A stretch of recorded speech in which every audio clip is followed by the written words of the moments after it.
Morning बच्चों इस समय जो हमारा चैप्टर चल रहा है वो चैप्टर चल रहा है अल्टरनेटिंग करंट का। और बच्चों ये मेरा इसका 8वां वीडियो है। बच्चों इस समय मैं आपको पढ़ा रहा हूँ circuit theory of alternating current. और आज के वीडियो में मैं आपको पढ़ाऊंगा CR सर्किट के बारे में। ठीक है बच्चों आज के वीडियो में हम पढ़ेंगे जब हमारा अल्टरनेटिंग करंट के अक्रॉस हमारा कैपेसिटर एंड रजिस्टर जो है सीरीज में लगा होता है तो हमारा क्या कंसेप्ट बनता है। ठीक है बच्चों जैसा कि आप सब लोग जानते हैं कि मेरे को एक खूबसूरत सा चैनल मेरी बेटी वंशिका अग्रवाल ने बना करके दिया है जिसका नाम इसे रखा है मेरे पिताश्री की पाठशाला। और इस पाठशाला में मैं आपको पढ़ा रहा हूँ फिजिक्स, केमिस्ट्री और मैथ। तो बच्चों ज्यादा बातें न करते हुए मैं आज का टॉपिक स्टार्ट करता हूँ। तो आज मेरे यूट्यूब चैनल मेरे पिताश्री की पाठशाला पे मेरे पापा आपको पढ़ाएंगे। तो मैं जाती हूँ, मेरे पापा आपको बच्चों हेडिंग डालिए सीरीज RC सर्किट। ठीक है बच्चों इस समय जो हमारा जो है टॉपिक कवर हो रहा है अल्टरनेटिंग करंट में वो हमारा हो रहा है सर्किट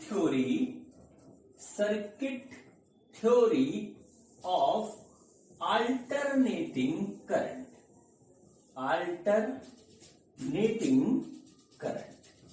ये टॉपिक हमारा चल रहा है। और आज बच्चों हम पढ़ेंगे सीरीज RC सर्किट का कंसेप्ट। ठीक है, सीरीज RC सर्किट का कंसेप्ट। बच्चों मतलब क्या हुआ कि हमारे पास एक रेजिस्टेंस है और एक कैपेसिटेंस है, उसको हमने सीरीज में लगाया और उसके अक्रॉस लगा दिया हमने अल्टरनेटिंग EMF। मतलब क्या हुआ बच्चों, देखिए हमारे पास कुछ इस तरीके की कहानी बनेगी। ये देखिए हमारे पास एक हो गया R और दूसरा हो गया बच्चों C। और फिर देखिए यहां पर जो है इस तरीके से ये हमारा जो है अल्टरनेटिंग EMF इसके अक्रॉस लग गया और इसकी वैल्यू है E=E0 sin ωt। इस तरीके से है।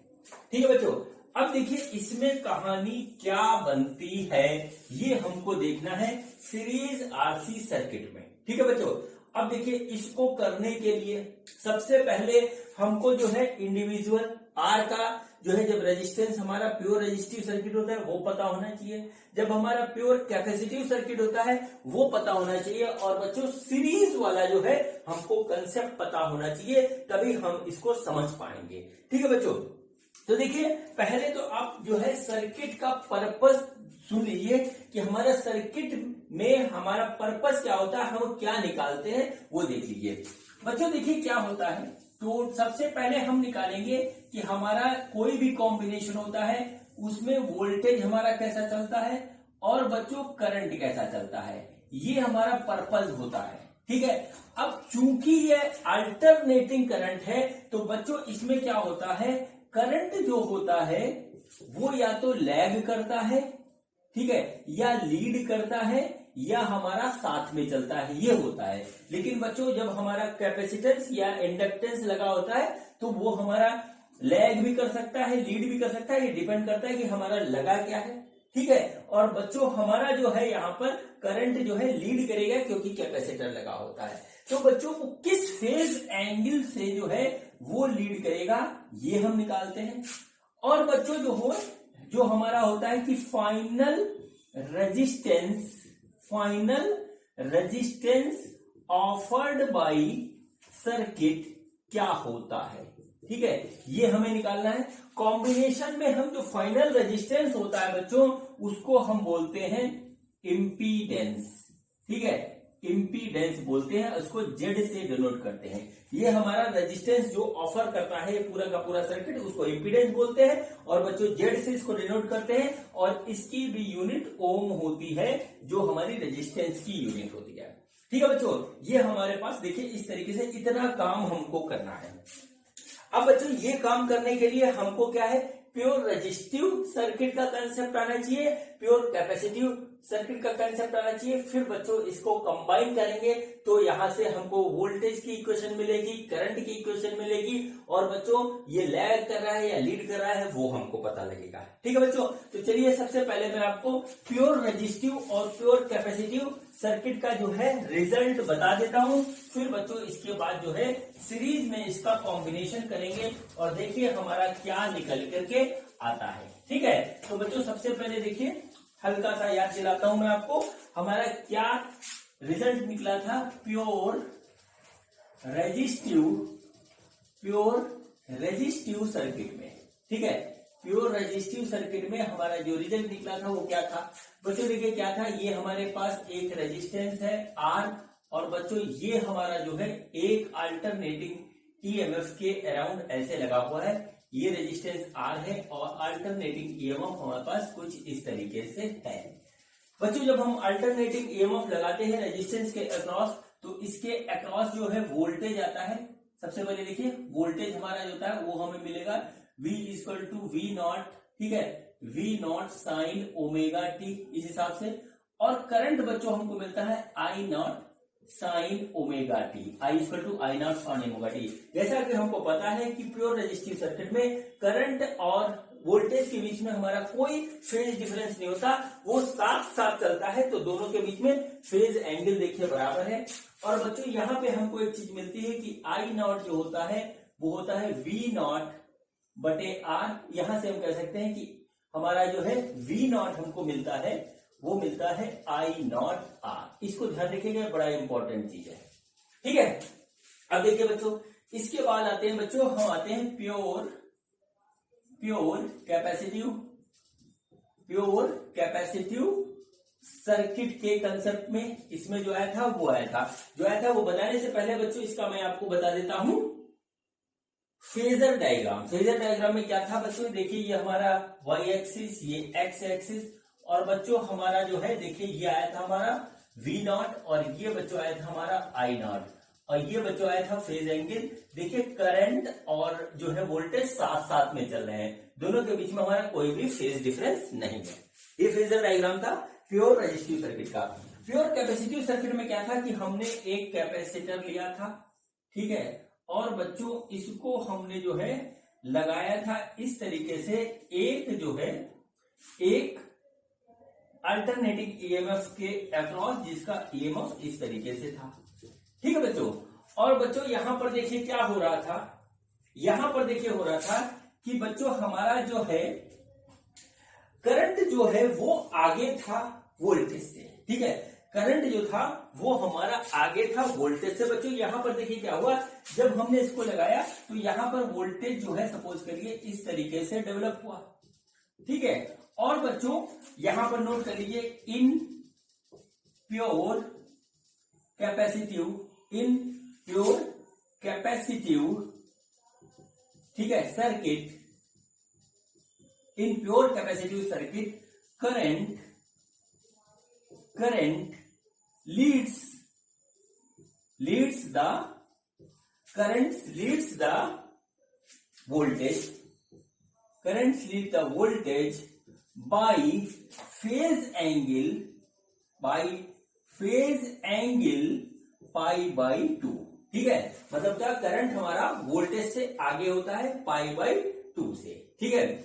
अब बच्चों देखिए यहां पर क्या होगा, यहां पर देखिए हमारे पास कुछ इस तरीके से आएगा कि हमारा जो करंट आएगा वो आएगा I इक्वल टू, ठीक है, I equal to I not sine omega t plus pi by 2। देखिए इस तरीके की इक्वेशन हमको मिलेगी, ठीक है। यहां पर देखिए इस तरीके से हमको यहां पर ये मिलेगा। इसको हम दूसरे हिसाब से भी लिख सकते हैं, चलिए वैसे ही लिख देते हैं, ठीक है। करंट हमारा जो है आगे होगा और ये पीछे होगा, तो बच्चों इस इक्वेशन को हम ऐसे भी लिख सकते हैं कि अगर हम लिखे I equal to I not sine omega t, ठीक है, तो हमारा V हमको मिलेगा V not sine omega T minus pi by 2। चाहे आप ऐसे लिखे चाहे ऐसे लिखे, देखिए इसमें क्या है, वोल्टेज हमारा पीछे है, माइनस हो रहा है, ठीक है। इसमें देखिए करंट हमारा आगे है, इससे पाई बाई 2 से, दोनों तरीके से लिख सकते हैं, दोनों तरीके से लिखा जाता है। अब बच्चों इसमें जो इंपॉर्टेंट चीज निकल के आती है वो निकल के आती है कि हमारा जो आई नॉट होता है वो होता है वी नॉट बाई एक्स सी, जहां पर बच्चों एक्स सी है हमारा 1 अपॉन ओमेगा सी, और इसको हम बोलते हैं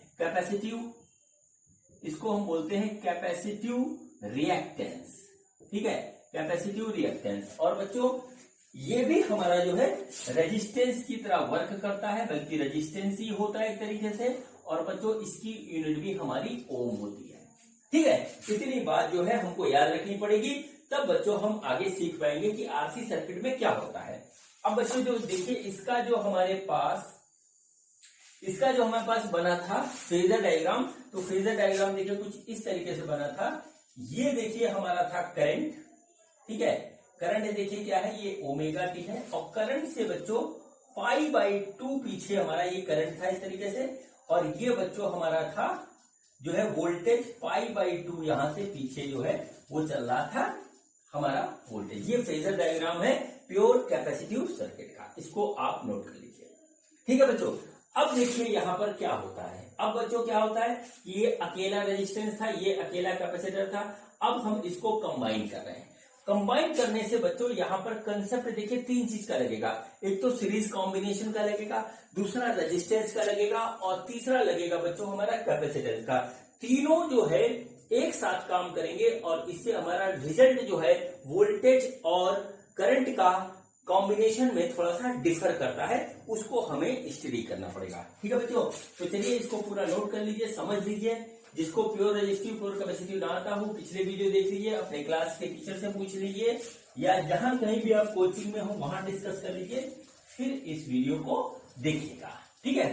चलिए अब जो है आप देखिए हेडिंग डालिए सीरीज आरसी सर्किट, ठीक है बच्चों, सीरीज आरसी सर्किट। सबसे पहले इसमें हम सीरीज कॉम्बिनेशन का कंसेप्ट लगाएंगे, फिर आर का, फिर सी का, फिर दोनों को कंबाइन करेंगे। तो बच्चों हेडिंग है हमारी सीरीज आरसी सर्किट, ठीक है, सीरीज आरसी सर्किट, ये हमारा जो है टॉपिक है। बच्चों देखिए क्या हुआ कि हमने एक आर लिया यानी कि रेजिस्टेंस लिया, और बच्चों एक कैपेसिटर लिया इस तरीके से, और उसके अक्रॉस हमने जो है लगा दिया एक अल्टरनेटिंग ईएमएफ इस तरीके से, ठीक है। ये देखिए क्या है, E=E0 sin ओमेगा टी, ऐसे आ गया बच्चों अल्टरनेटिंग ईएमएफ। और बच्चों ये देखिए हमारा रेजिस्टेंस है, ये हमारा कैपेसिटर है, ठीक है बच्चों।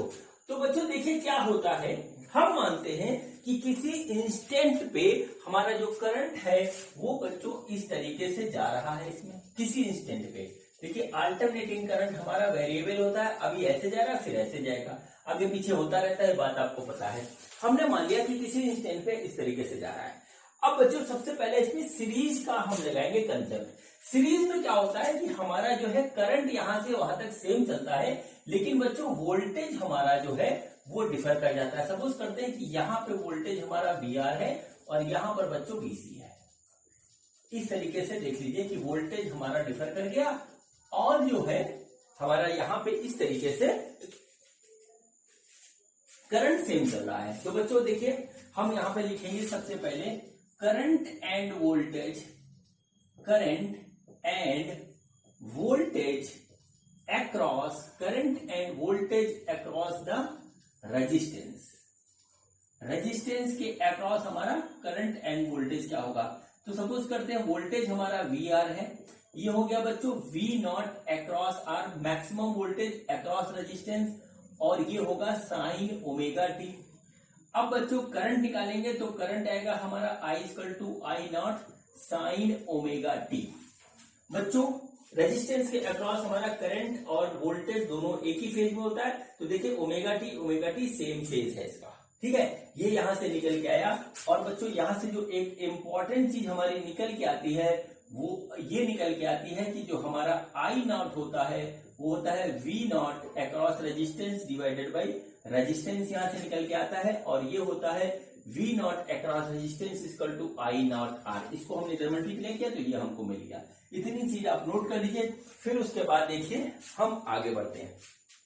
अब देखिए बच्चों यहाँ पे क्या होगा, यहां पर नोट करिए करंट, ठीक है, current end voltage, current end voltage across, ठीक है, current end voltage across capacitor, ठीक है, current end voltage across capacitor. अब बच्चों यहां पे एक सिंपल सी बात है, जो करंट हमारा जो है रेजिस्टेंस में जा रहा था वही करंट हमारा जाएगा कैपेसिटर में, क्योंकि सीरीज कॉम्बिनेशन में हमारा करंट सेम चलता है। तो बच्चों करंट हमारा यहां पे निकलेगा I=I0 साइन ओमेगा टी, ये आ गया, ठीक है। अब बच्चों यहाँ पर जो अगली बात हम बताने जा रहे हैं वो देखिए, यहाँ पे लिख लीजिए, इन कैपेसिटर, ठीक है, वोल्टेज जो है लैग्स करता है, lags behind current by phase angle π/2, ये हमारा होता है। मतलब क्या हुआ, यहां पर जो हमारा जो वोल्टेज डेवलप होगा अक्रॉस कैपेसिटर वो कुछ इस तरीके से होगा, VC इक्वल टू V0C, मतलब maximum voltage across capacitor sine omega T minus π/2। ठीक है, वोल्टेज हमारा करंट से लैग कर रहा है, या बच्चों हम कहें कि करंट हमारा वोल्टेज से लीड कर रहा है π/2 से, ये हमारा निकल के आया। और बच्चों यहां पर एक जो चीज निकल के आती है वो ये निकल के आती है कि हमारा जो मैक्सिमम करंट होता है, मैक्सिमम करंट वो होता है बच्चों V0 across C divided by XC, जहां पर XC की वैल्यू होती है 1/ωc, जिसको हम बोलते हैं कैपेसिटिव रिएक्टेंस। ठीक है बच्चों, ये देखिए इंडिविजुअल हुआ हमारा रेजिस्टेंस के अक्रॉस, और बच्चों अब जो है ये हुआ इंडिविजुअल कहानी हुई हमारी जो है कैपेसिटर के अक्रॉस। अब देखिए क्या हुआ, ये कॉम्बिनेशन में है, ठीक है, अब ये कंबाइन होते हैं तो देखिए क्या हुआ कि इसका वोल्टेज अलग है, इसका वोल्टेज अलग है, और ओवरऑल इसका वोल्टेज सिस्टम का अलग आएगा। ठीक है, यही हम सीरीज कॉम्बिनेशन में करते थे। अब बच्चों देखिए ओवरऑल वोल्टेज क्या आता है वो हम आपको निकाल के दिखाते हैं, वही इसमें पूरा कंसेप्ट है। पूरे सर्किट का वोल्टेज यहाँ पे कितना डेवलप होगा, वो कितना करंट से आगे पीछे होगा, फेज एंगल क्या होगा, वो हम निकालने जा रहे हैं। तो बच्चों जो हमारा ये रिजल्ट यहाँ पे निकला है उसको मैं यहाँ साइड में नोट करता हूँ, फिर दिखाता हूँ आपको कि होता क्या है, किस तरीके से ओवरऑल हमारा जो है रिजल्ट निकलता है। ठीक है, सबसे पहले बच्चों हम इसका जो है कंक्लूजन लिख करके जो है हम इसका बनाएंगे फेजर डायग्राम कॉम्बिनेशन का। तो बच्चों देख लीजिए अक्रॉस रेजिस्टेंस, ठीक है, अक्रॉस रेजिस्टेंस हमारा क्या निकल के आया, पहले हम वो साइड में लिखते हैं। तो वोल्टेज आया VR equal to V0 across R sine omega t, और बच्चों I निकल के आया I0 साइन ओमेगा टी, इस तरीके से। और जो हमारा V0 आया वो बच्चों आया हमारा I0R, ये इंपॉर्टेंट है, इसको नोट कर लीजिए। अब बच्चों उसके बाद देखिए अक्रॉस, ठीक है, यहां पे आया अक्रॉस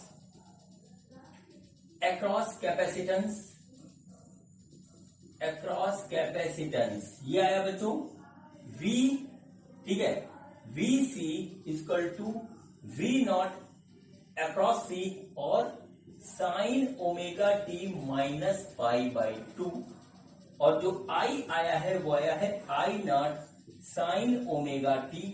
ठीक है, यहां पर देखिए इस तरीके से आया। और बच्चों ये इंपॉर्टेंट टर्म है, अगर हम देखें यहाँ पे तो बच्चों हमारे पास आया I0 आया है, वो आया है V0C अपॉन XC। ठीक है, यानी कि हमारे पास क्या होगा, V0C जो है वो हो गया I0 XC, इस तरीके से आया हमारे पास।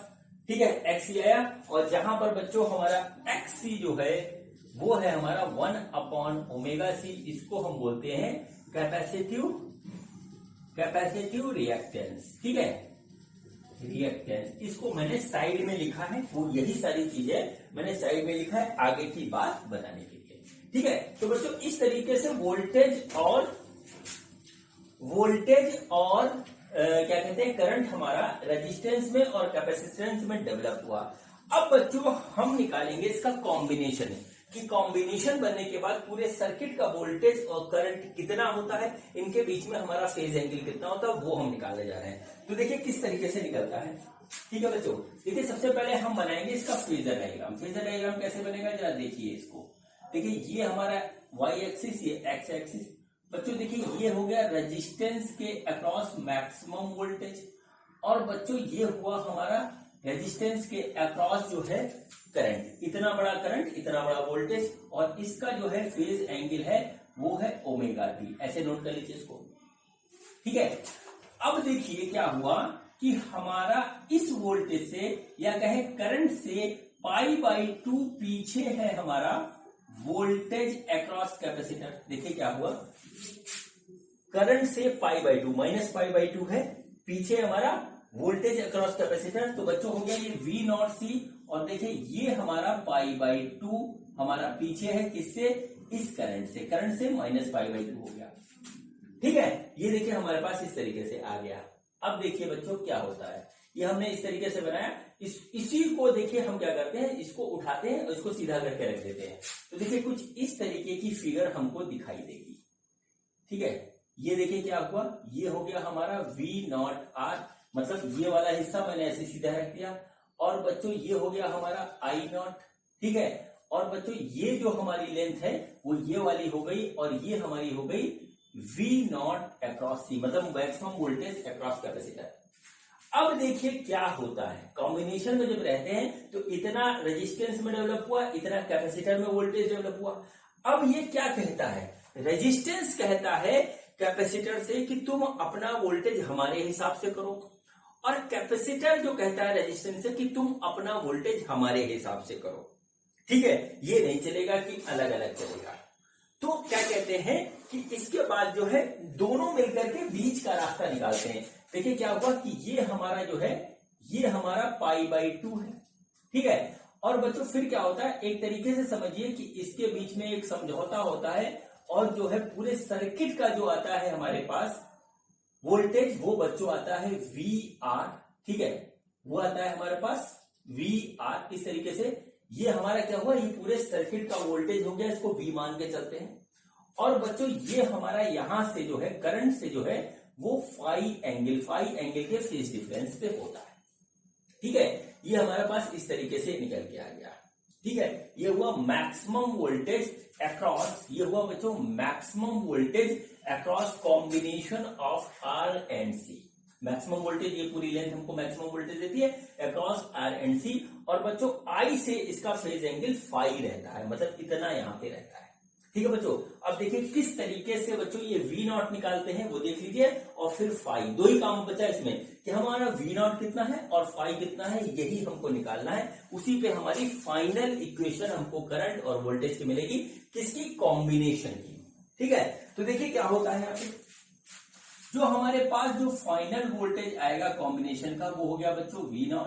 ठीक है, और ये बच्चों एक तरीके से वेक्टर सम की तरह होगा, किसका, ठीक है, V0 अक्रॉस R का प्लस V0 अक्रॉस C का। इसको हम ऐसे लिख सकते हैं। एक्चुअली में बच्चों ये भी SHM है, ये भी SHM है, SHM के हिसाब से इसको जोड़ा जाएगा, लेकिन उसका जो रिजल्ट आता है वो सिमिलर आता है जैसा वेक्टर सम का होता है। दो वेक्टर π/2 एंगल पे होते हैं, तो हम उसी हिसाब से कर देते हैं, क्योंकि SHM के हिसाब से जोड़ेंगे तो काम काफी लेंदी हो जाएगा, आपको थोड़ी सी प्रॉब्लम होगी समझने में। तो समझ लीजिए एक तरीके से ये एक वेक्टर है, ये एक वेक्टर है, दोनों π/2 पे है, तो हम इसकी वैल्यू निकालेंगे। ठीक है बच्चों, तो देखिए क्या होगा, यहाँ पर देखिए क्या होगा, मैग्नीट्यूड ऑफ V0 आएगा बच्चों, V0 square equal to V0 across R का square plus V0 across C का स्क्वायर। इस तरीके से आ गया। ठीक है, इतना वोल्टेज हमारा कॉम्बिनेशन में बनेगा। अब बच्चों V0 अक्रॉस R देखिए हमारे पास कितना है, V0 अक्रॉस R जो है वो बच्चों इतना है। देखिए हम यहाँ R लिखना भूल गए। ठीक है, तो बच्चों ये देखिए हमारे पास कितना है, इसको हम लिख देते हैं, ये हो गया बच्चों I0 R का स्क्वायर प्लस यहाँ पर बच्चों है ये हमारा I0 XC का इस तरीके से स्क्वायर, और ये हो गया हमारा V0 का स्क्वायर। ठीक है, अब देखिए क्या हुआ, I0 स्क्वायर कॉमन आया यहाँ पे, अंदर बचा R square plus XC square. देखिए इस तरीके से आ गया। ठीक है, ये बच्चों हो गया मैक्सिमम वोल्टेज ऑफ कॉम्बिनेशन का स्क्वायर। तो बच्चों जब हम इसको निकालेंगे तो V0 आ जाएगा, वो आ जाएगा I0 R square plus XC का स्क्वायर का अंडर रूट। ये देखिए ये आ गया। ये बच्चों हमारा हो गया मैक्सिमम वोल्टेज ऑफ कॉम्बिनेशन, ये हो गया मैक्सिमम करंट ऑफ कॉम्बिनेशन, और ये बच्चों एक नया टर्म मिला, और इस टर्म के बारे में अब बात करते हैं। ठीक है बच्चों, तो बच्चों हमारा जो टर्म आया इसको अगर हम कायदे से देखें, अगर हम करंट निकालें तो ये होता I0, और ये होगा बच्चों V0 upon R square plus XC square का अंडर रूट। ठीक है, बच्चों अगर आप ओम्स लॉ को याद करें तो ओम्स लॉ था V बराबर आई आर, ठीक है, और आई हम निकालते थे तो हम निकालते थे V बाई आर, ठीक है। देखिए वही चीज इसको कंपेरिजन कीजिए, I equal to V by R, I not equal to V not by this. अब बच्चों ये जो फैक्टर है ये एक इंपॉर्टेंट फैक्टर होता है कॉम्बिनेशन का, ठीक है। बच्चों इसको हम डिनोट करते हैं जेड से, ठीक है, इसको हम डिनोट करते हैं जेड से। मैं ये बिगाड़ रहा हूं, इसको यहां लिख रहा हूं, जरा ध्यान से आप नोट कर लीजिएगा, ये पूरी चीज मैं बिगाड़ रहा हूं, ठीक है, इसको नोट कर लीजिए, ये इंपॉर्टेंट है। तो बच्चों ये जो हुआ इसको हम डिनोट करते हैं जेड से, और ये होता है बच्चों आर स्क्वायर प्लस एक्ससी का अंडर रूट, ठीक है। और बच्चों जेड को हम बोलते हैं इम्पीडेंस, ठीक है, इसको बोलते हैं इम्पीडेंस। ये बच्चों हमारे पास किस हिसाब से काम करता है, ये बिहेव, ठीक है, behave like resistance, behave like resistance of RC combination, ठीक है, इसको इस तरीके से नोट कर लीजिए कॉम्बिनेशन, और इसकी यूनिट भी हमारी ओम होती है, ठीक है। तो बच्चों अगर हम इसकी जगह जेड रखें तो बच्चों हमारे पास हो जाएगा I not is equal to Z, I not is equal to V not upon Z. देखिए यहां से हमारा ये निकल के आ गया। तो बच्चों एक तरीके से देखिए तो हमारे पास आया V not is equal to I not.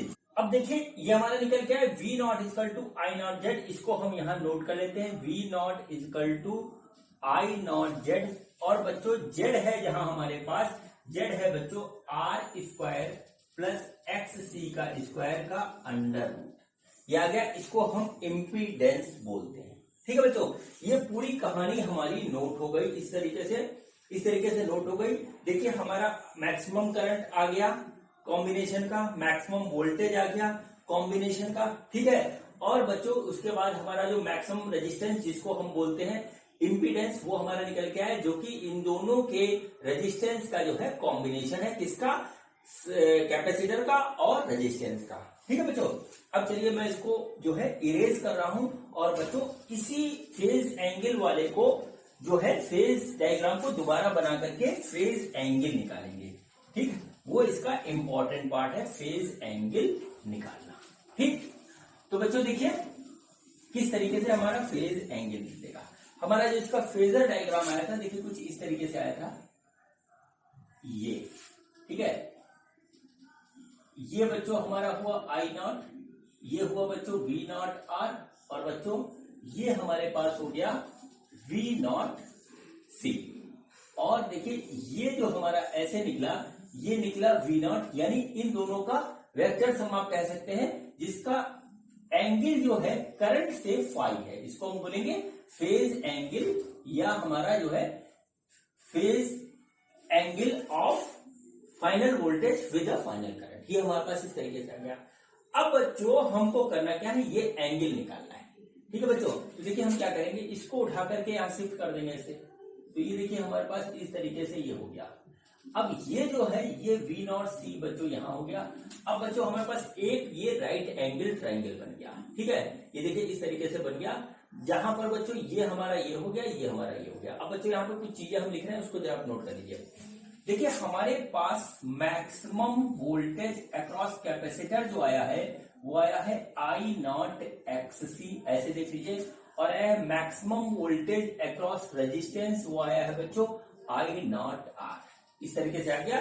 देखिए ये यहां लिखा था और ये यहां लिखा था, हमने इसको यहां पे आपके सामने लिख दिया। अब बच्चों हमें इस एंगल को निकालना है फाई को। तो बच्चों हम दो तरीके से निकालते हैं इसको, एक तो निकालते हैं बच्चों tan फाई के हिसाब से। तो tan फाई जो आएगा वो आएगा बच्चों V not C upon V not R, maximum voltage across capacitor divided by maximum voltage upon across resistor. देखिए इसमें लगाएंगे हम बच्चों ट्राइंगल में, राइट एंगल ट्राइंगल में tan फाई करूं तो ये आ जाएगा बच्चों। अब देखिए क्या हुआ, वी नॉट सी है हमारा आई नॉट एक्स सी, इस तरीके से, और बच्चों ये जो है हमारा ये है आई नॉट आर, आ गया बच्चों इस तरीके से, ठीक है, देखिए आ गया इस तरीके से। अब देखिए क्या हुआ, आई नॉट से आई नॉट कट गया, तो बच्चों यहां हमारा निकल के आया tan phi is equal to X C divided by R. ठीक है, X C divided by R. और जरा यहाँ देखिए एक्स सी इक्वल टू क्या होता है 1 अपॉन ओमेगा सी।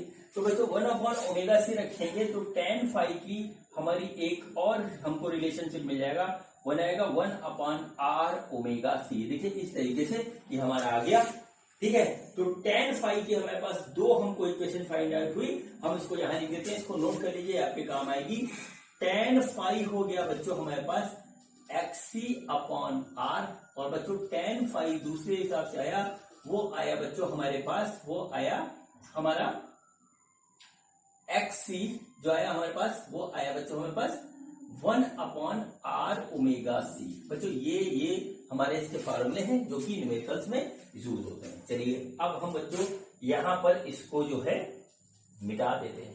ठीक है बच्चों, अब देखिए ये वी नॉट आर सी है, ये वी नॉट सी है, तो बच्चों ये जो लेंथ होगी ये आ जाएगी हमारी वी नॉट आर है, वी नॉट आर का स्क्वायर प्लस वी नॉट सी का स्क्वायर इस तरीके से, और उसका अंडर रूट ऐसे आ जाएगी। ये हाइपोटेन्यूज हुआ, हाइपोटेन्यूज निकाल लेंगे। अब बच्चों इसमें देखिए काम हम और करते हैं, हम निकालते हैं कॉस फाई। ट्राइंगल है, साइन कॉस टेन तीनों निकाल सकते हैं। तो बच्चों देखिए हमारे पास क्या आएगा, बेस अपॉन हाइपोटेन्यूज। तो बेस जो हो गया बच्चों, बेस हो गया वो हमारा हो गया वी नॉट आर। ठीक है, वी नॉट आर ये वाला आ गया, डिवाइडेड बाई क्या आया, वी नॉट आर का स्क्वायर प्लस वी नॉट सी का स्क्वायर, इस तरीके से ये आ गया ऐसे। अब बच्चों हम इसमें क्या करते हैं, वी नॉट आर हमारा ये है और वी नॉट सी है, हम इसको यहां रखते हैं। तो देखिए क्या हुआ, आई नॉट आर, ठीक है, I not R upon I not R का square plus I not XC का स्क्वायर। देखिए इस तरीके से आ गया एक्सी का स्क्वायर, और यहां पर ये आया ऐसे। ठीक है, जब बच्चों हम इसको सॉल्व करेंगे तो हमारा आई नॉट कट जाएगा, बचेगा R upon R square plus X C का स्क्वायर का अंडर। ठीक है, और बच्चों ये होता है हमारा जेड, देखिए यहां पे लिखा है। तो बच्चों ये आ गया हमारे पास आर बाई जेड, ये बच्चों आ गया हमारे पास कॉस फाई। तो हमको एक और इंपॉर्टेंट रिलेशन मिली, वो मिली cos phi equal to R by Z. तो बच्चों हम इसको यहां नोट कर देते हैं, cos phi equal to R by Z. ठीक है, ये हमारा निकल के आया। अब बच्चों जो है हम इसको बिगाड़ते हैं और एक चीज और निकालते हैं, वो भी हमारी न्यूमेरिकल्स में यूज होती है, फिर हम इसके न्यूमेरिकल करेंगे। ठीक है, ये हमारा पूरा इस तरीके से निकल गया। ठीक, अब बच्चों देखिए ये वाला इक्वेशन को आप यहां पर उठाइए, ये वाला। ठीक, ये आया हमारे पास V not equal to I not upon Z. देखिए इस तरीके से आया, जेड जहां इम्पीडेंस है। ठीक है, तो बच्चों देखिए क्या हुआ, हम इस तरीके से लिख सकते हैं Z is equal to V not by I not, ये आ गया। अब बच्चों आप याद करिए, तो एक हमने फॉर्मूला पढ़ा था, वो ये पढ़ा था कि I R M S equal to I not by root two, यानी कि I not equal to I R M S into root two, और इसी के साथ था V R M S equal to V not by root two, और इसका जो आया था हमारा, वो आया था बच्चों कि हमारा V not equal to V R M S into root two, ये हमारे पास आया था। बच्चों देखिए ये हमारा है आई नॉट क्या इक्वेशन, ये है हमारी वी नॉट की इक्वेशन, इसको हम यहां रख देते हैं। तो देखिए क्या हुआ, इम्पीडेंस आ गया हमारे पास, सिंपल था, वो आया V R M S into root two divided by I R M S root two, इस तरीके से आ गया बच्चों। देखिए रूट टू से रूट टू कट गया, जो इम्पीडेंस का एक फॉर्मूला हमें मिला, वो मिला वी आर एम एस बटे आई आर एम एस। तो बच्चों एक फॉर्मूला हमारे पास ये और आ गया। और बच्चों हमारे पास जो फाइनल जो फॉर्मूला आया, इसका जो फाइनल फॉर्मूला है, एक इक्वेशन ये हमारे पास इस तरीके से।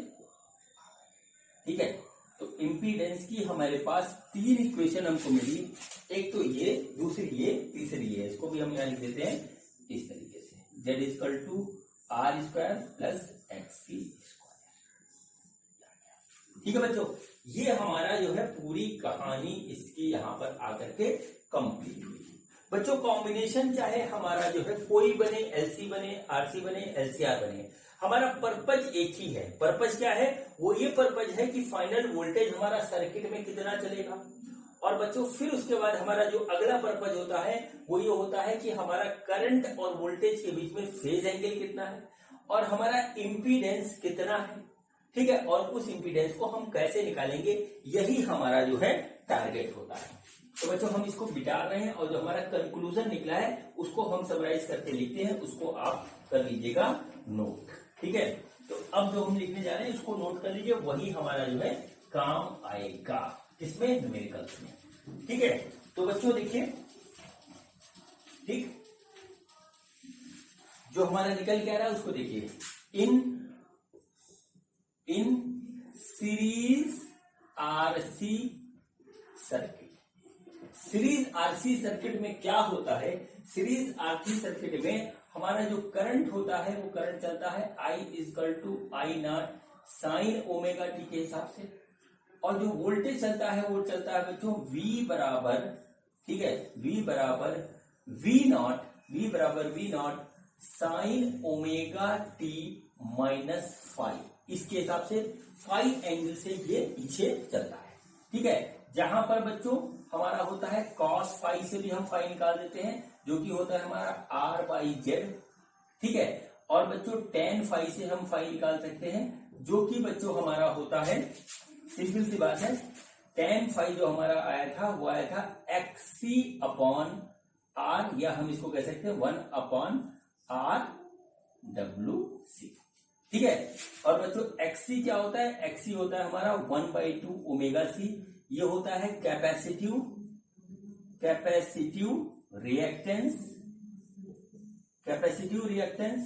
और बच्चों यहां पर एक चीज आई है, जेड की जो वैल्यू आई थी वो आई थी बच्चों V0/I0, या एक इक्वेशन और आई थी जेड की, वो आई थी हमारी VRMS/IRMS।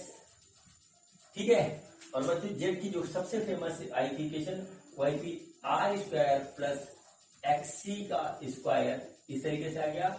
अब XC की वैल्यू बच्चों 1/ωc होती है, तो हम इसको इस तरीके से भी लिख सकते हैं, Z = R², ठीक है, R² + + 1/ωc का स्क्वायर का अंडर रूट। ये बच्चों हमारी पूरी कहानी यहाँ पे इस तरीके से सीरीज आरसी सर्किट की आ गई।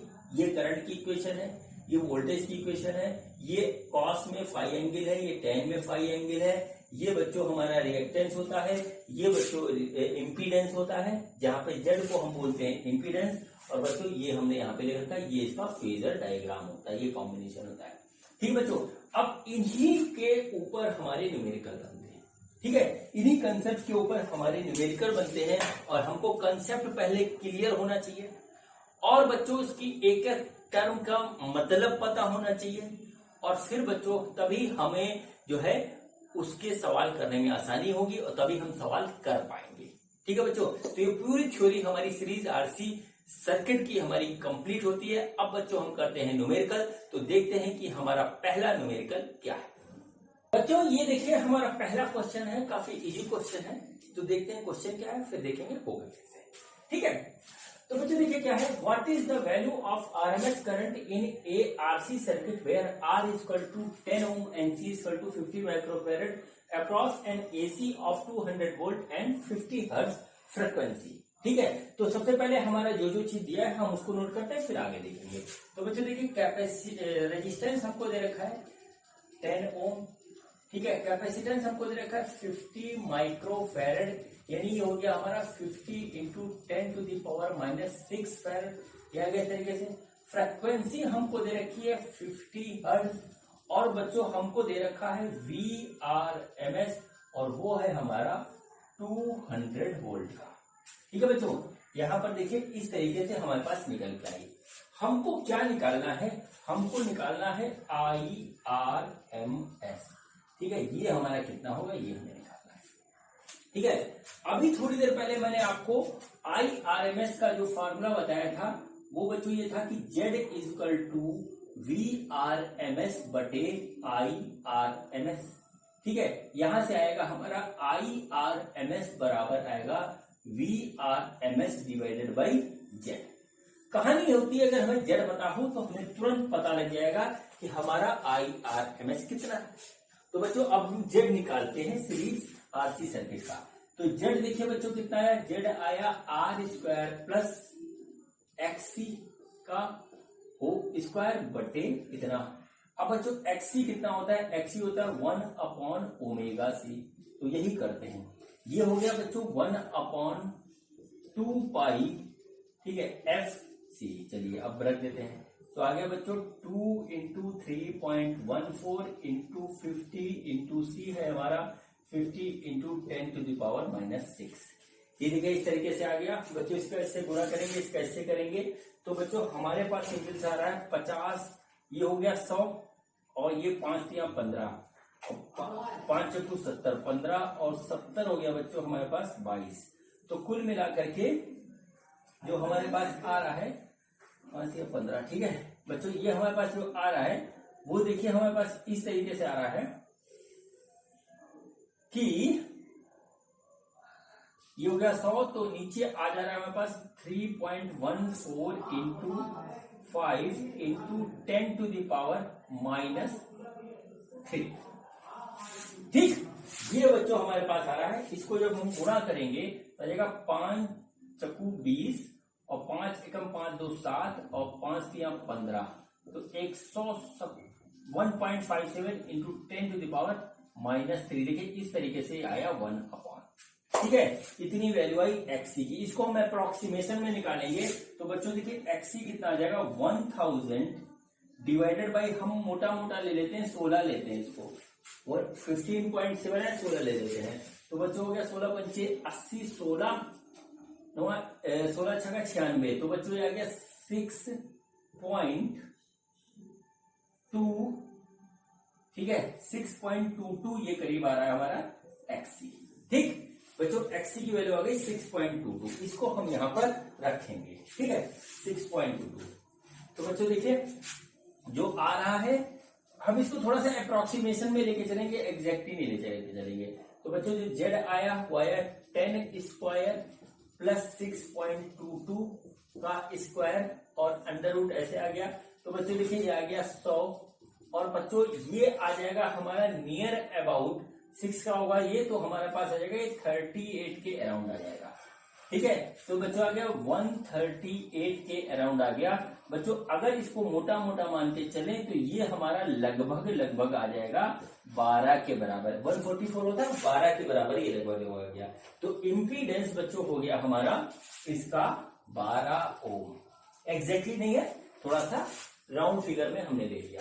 अब बच्चों देखिए हमें निकालना है IRMS, तो IRMS इक्वल टू VRMS बटे Z। तो बच्चों VRMS है हमारा 200 और बच्चों Z आया है हमारा 12, तो इसको बच्चों हम जो है जब डिवाइड करेंगे तो आ गया 1 बचा 8 80, और ये बच्चों आया हमारा, इसको जब हम कर रहे हैं तो 80 12 6 72 और फिर 6, इतना बच्चों हमारा आ गया इसका करंट, इतना एम्पियर का करंट हमारा जो है सर्किट में फ्लो करेगा, ठीक है बच्चों। जितनी ज्यादा आप प्रैक्टिस करेंगे उतनी ज्यादा आपको कैलकुलेशन में कैसे शॉर्टकट मारना है आपको इसका आइडिया लग जाएगा। इसलिए जो है न्यूमेरिकल्स को जरूर लगाइए, न्यूमेरिकल से बिल्कुल मत भागिए। अब बच्चों हम करते हैं एक और न्यूमेरिकल, तो देखते हैं कि हमारा अगला न्यूमेरिकल क्या है। बच्चों ये देखिए हमारा अगला क्वेश्चन है, देखते हैं क्वेश्चन क्या है, फिर देखेंगे इसका सोल्यूशन कैसे निकलता है। बच्चों क्वेश्चन है, a series RC circuit containing a 10 ohm resistance and 0.5 microfarad capacitor, this is connected to a 230 volt AC source of angular velocity 100 radian per second, calculate its impedance. ठीक है बच्चों, हमारे पास एक सीरीज RC सर्किट है और बच्चों उसमें जो रेजिस्टेंस लगा है वो हमारा 10 ओम का लगा है, कैपेसिटर जो लगा है वो है 0.5 माइक्रोफैरड, यानी कि बच्चों क्या होगा 0.1 × 10⁻⁻6 फैरड। इसको हम करेंगे तो ये हो जाएगा हमारे पास एक तरीके से 10⁻⁷ फैरेड का इतना कैपेसिटर हो गया। ठीक है, और बच्चों हमको ओमेगा यहाँ पे दे रखा है, वो डायरेक्ट दे रखा है सीधे सीधे 100 रेडियन पर सेकेंड। ठीक, अब बच्चों हमको निकालना है इम्पीडेंस, यानी कि हो गया हमारे पास जेड निकालना है। बहुत ही आसान क्वेश्चन है, इससे आसान क्वेश्चन हो नहीं सकता। ठीक है बच्चों, तो देखिए क्या होगा, यहां पर देखिए क्या होगा, यहां पर हुआ जो इम्पीडेंस हो गया हमारे पास जेड बराबर आर प्लस एक्सी का R² प्लस एक्सी का स्क्वायर का अंडर रूट, इस तरीके से। और बच्चों एक्सी की वैल्यू हम पहले निकालेंगे, तो एक्सी हमारा हो गया 1/ओमेगा सी, कुछ नहीं है, ओमेगा हमको दे रखा है 100, ठीक है, और सी हमारा है 10⁻⁷। सिंपल सी बात बच्चों, ये हमारा आ गया कुल मिलाकर के 10⁵ ओम। ठीक है, इतना आ गया बच्चों। इसको हम यहाँ रखते हैं, तो देखिए जेड कितना हो गया, R², आर है हमारा 10 to 10 स्क्वायर, और ये है 10⁵ का स्क्वायर, ऐसे आ गया। और बच्चों जब इसको कैलकुलेट करेंगे तो हमारा ये नियर अबाउट आ जाएगा, नियर अबाउट आएगा 10⁵ ओम। ये होगा इसका इम्पीडेंस। क्वेश्चन बच्चों कंप्लीट। अधिकतर क्वेश्चन बच्चों इसी तरीके के आते हैं, कंसेप्ट जो है अलग है, और न्यूमेरिकल अल्टरनेटिंग जो है करंट के जो जितने भी न्यूमेरिकल होते हैं वो काफी इजी होते हैं। थोड़ा सा स्टार्टिंग में जो है हमको कंसेप्ट समझने में हल्की सी प्रॉब्लम होती है। ठीक है बच्चों, तो चलिए अब हम करते हैं नेक्स्ट न्यूमेरिकल, तो देखते हैं कि हमारा अगला न्यूमेरिकल क्या है। तो ये हमारा अगला क्वेश्चन है, तो देखते हैं क्वेश्चन क्या है। क्वेश्चन है, in a series RC circuit R = 30 ohm and X = 40 ohm, find out the impedance of circuit and phase angle of the circuit. ठीक है बच्चों, देखिए हमारा सीरीज आरसी सर्किट है, इसमें R हमको दे रखा है 30 ओम का, और XC यानी जो है रिएक्टेंस कैपेसिटर का दे रखा है 40 ओम। हमको निकालना है इम्पीडेंस कितना होगा, और बच्चों फेज एंगल हमारा कितना आएगा। ठीक है बच्चों, तो देखिए बच्चों किस तरीके से होगा। सबसे पहले इम्पीडेंस निकालते हैं, तो इम्पीडेंस बच्चों होता है हमारा, वो होता है R² प्लस XC² का अंडर रूट, और बच्चों R² है हमारा 30² प्लस 40² इसका, और अंडर रूट ऐसे हो गया। तो बच्चों इसको सॉल्व करेंगे तो आ जाएगा 50 ओम। ठीक है बच्चों, ये यहाँ पे Z² गलत लिख गया, Z आ गया इस तरीके से। अब बच्चों हमारा हमको निकालना है फेज एंगल, तो फेज एंगल बच्चों या तो हम tan फाई के फॉर्म में निकालेंगे, या हम निकालेंगे cos फाई के फॉर्म में। ऐसा करते हैं हम दोनों निकाल देते हैं। तो बच्चों देखिए tan फाई का जो हमारा फॉर्मूला था वो था बच्चों हमारा XC अपॉन, ठीक है, R, ये था।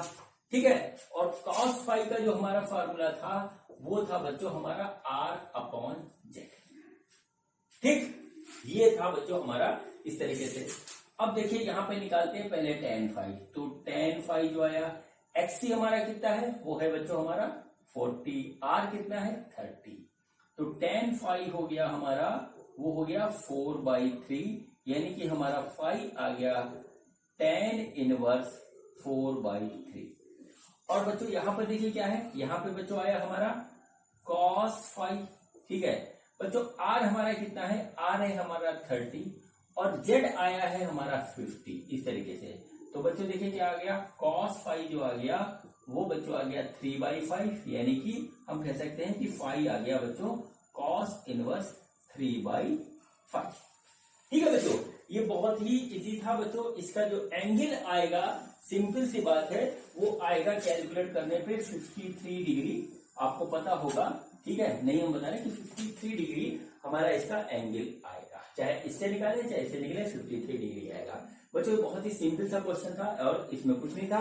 अब बच्चों हम करते हैं आज के वीडियो का एक आखिरी क्वेश्चन, तो देखते हैं कि हमारा लास्ट क्वेश्चन क्या है। बच्चों ये देखिए, ये एक लास्ट क्वेश्चन है, बहुत ही सिंपल क्वेश्चन मैं लाया हूं आपके लिए। देखिए क्या दे रखा है, a series RC circuit has resistance of 10 ohm and impedance of 10√2 ohm, find the reactance of the circuit. बच्चों हमको क्या दे रखा है, हमको दे रखा है सर्किट का रेजिस्टेंस 10 ओम है, और बच्चों इसका इम्पीडेंस है वो है 10√2 ओम। हमको निकालना है जो है रिएक्टेंस ऑफ सर्किट। ठीक है बच्चों, इससे ज्यादा इजी क्वेश्चन हो नहीं सकता। अब देखिए यहाँ पे क्या होगा, z बराबर क्या है, R square plus X C square. हमको एक्सी फाइंड आउट करना है, इसका स्क्वायर कर देंगे तो आ जाएगा जेड स्क्वायर बराबर R square plus X C square. Z square बच्चों क्या है, वो है हमारा 10√2 का स्क्वायर और आर है हमारा 10 स्क्वायर प्लस एक्सी स्क्वायर। बच्चों ये देखिए, इसको सॉल्व करेंगे आ जाएगा 200, ये आ जाएगा 100 और ये हो गया बच्चों एक्सी स्क्वायर। एक्सी स्क्वायर हो गया बच्चों हमारा 100, तो एक्सी हो गया बच्चों 10 ओम। इस तरीके से इसका जो है आंसर आ गया। ठीक है बच्चों, ये हमारा इस तरीके से इसका आंसर आ गया। बच्चों मैं आपसे फिर कह रहा हूं कि एक बार आप एसी के कंसेप्ट को समझ गए तो इसके न्यूमेरिकल बहुत इजी होते हैं, लेकिन हमें कंसेप्ट समझने में थोड़ी सी प्रॉब्लम होती है। पूरी कोशिश करिएगा कंसेप्ट समझने के लिए, तो आपसे जो है इसका जो है हर एक न्यूमेरिकल हो जाएगा। बच्चों आज के इस न्यूमेरिकल के साथ हमारा वीडियो यहीं पे खत्म होता है। अब बच्चों नेक्स्ट वीडियो में हम मिलेंगे एलसीआर सर्किट के कंसेप्ट के साथ। तो बच्चों ये वीडियो देखने के लिए आपका बहुत बहुत धन्यवाद। मिलते हैं नेक्स्ट वीडियो में।